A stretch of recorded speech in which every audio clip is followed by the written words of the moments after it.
عزیزان محتشم، رب العالمین وحدہ لا شریک نے ارشاد فرمایا سورہ الفاتحہ کے اندر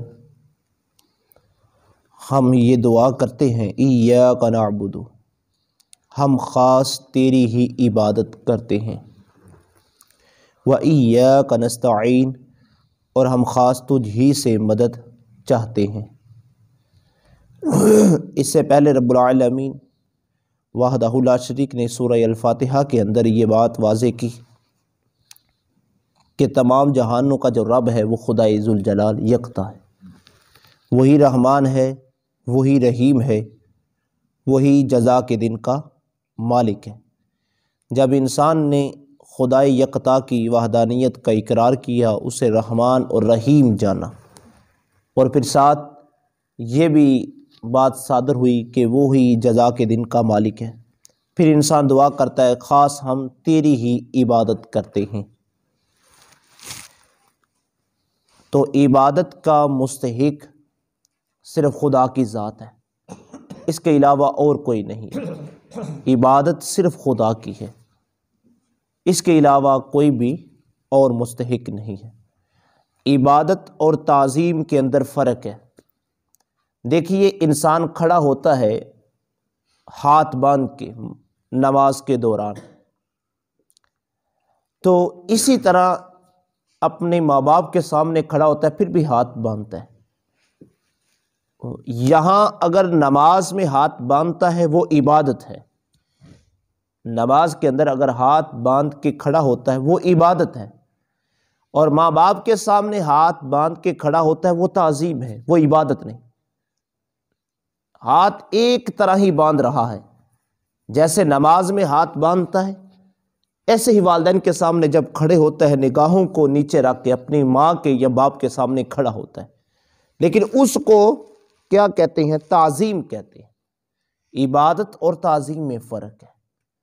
انما الاعمال بالنیات، عمل کا دار و مدار نیت پر ہے۔ جب تم کھڑے ہو نماز کے اندر تمہاری نیت کیا ہے؟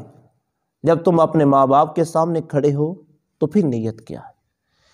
ایسے ہی جب تم نماز کے اندر رکوع کرتے ہو یہ عبادت ہے، اور ایسے ہی اپنے ماں باپ کے سامنے تم جھک جاتے ہو، اس کو تعظیم کہتے ہیں۔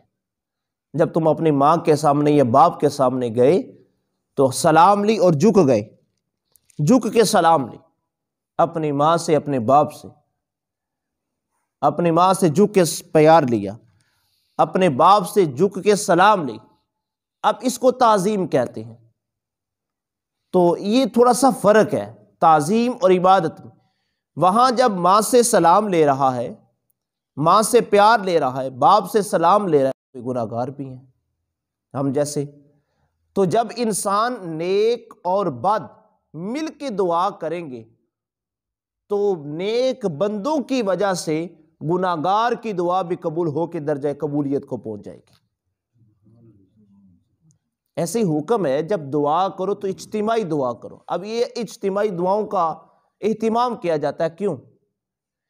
کہ اس میں سے کوئی ایک تو نیک ہوگا، اس ایک نیک کی بدولت باقی سب گناہ گاروں کی دعا مل کر وہ درجہ قبولیت کو پہنچ جائے گی۔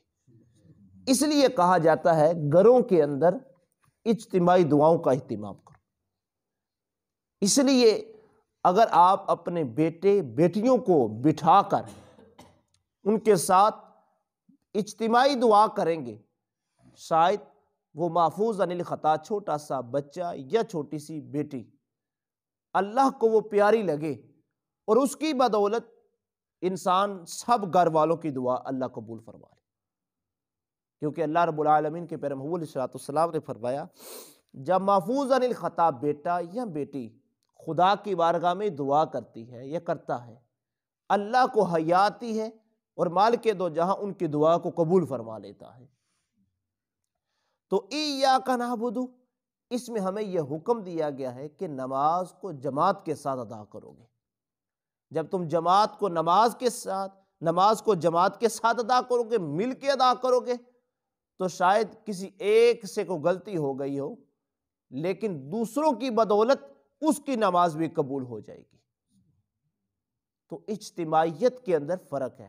آخری بات سن لے، میں ایک مثال آپ کو سمجھاتا ہوں کہ اجتماعیت کے اندر آج ہم بکھر گئے ہیں، ہم بہن بھائی بھی بکھر گئے ہیں، ہمارا معاشرہ بکھر گیا ہے۔ اجتماعیت میں کیا برکت ہے، آخری جملہ میں عرض کرنے لگا ہوں۔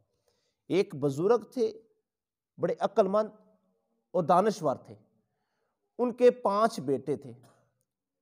انہوں نے ایک ایک لکڑی نہ اپنے بیٹے کو پکڑائی، کہا بیٹا اس کو توڑو، تو ہر بیٹے نے نہ پکڑا اور لکڑی کو ایسے کیا اور ٹوٹ گئی۔ پھر وہ بزرگوں نے کیا کہا، 5 لکڑیوں کا گٹھا بنایا اور ایک ایک بیٹے کو پکڑائی، کہا بیٹا اب اس کو توڑو۔ اب وہ لکڑیوں کا گٹھا تھا، 5 کا تھا، اب وہ ٹوٹنا مشکل تھا، ان سے کسی سے بھی نہیں ٹوٹا۔ کہا بیٹا بات سمجھ آئی ہے؟ کہا نہیں ابا جی سمجھ نہیں آئی۔ کہا جب میں ایک ایک پکڑائی تھی آپ نے فوراً ایسے کیا اور توڑ دی، اور 5 دی ہے، آپ کسی سے بھی نہیں ٹوٹی ہے۔ اگر آپ بکھر جاؤ گے، اکیلے اکیلے ہو جاؤ گے، تو اس طرح آپ آسانی سے ٹوٹ جاؤ گے۔ اگر تم یکجا رہو گے تو تمہیں دنیا کی کوئی طاقت توڑ نہیں سکتی ہے۔ آج ہم بکھر گئے اور ٹوٹ رہے ہیں، در بدر ہو رہے ہیں، وہ محبتیں، وہ پیار، وہ رہا نہیں ہے۔ بہن بھائی کی پہچان تک نہیں رہی ہے، ایک دوسرے کی پہچان نہیں رہی، ایک دوسرے سے محبت نہیں رہا، وہ خون سفید ہو گئے ہیں۔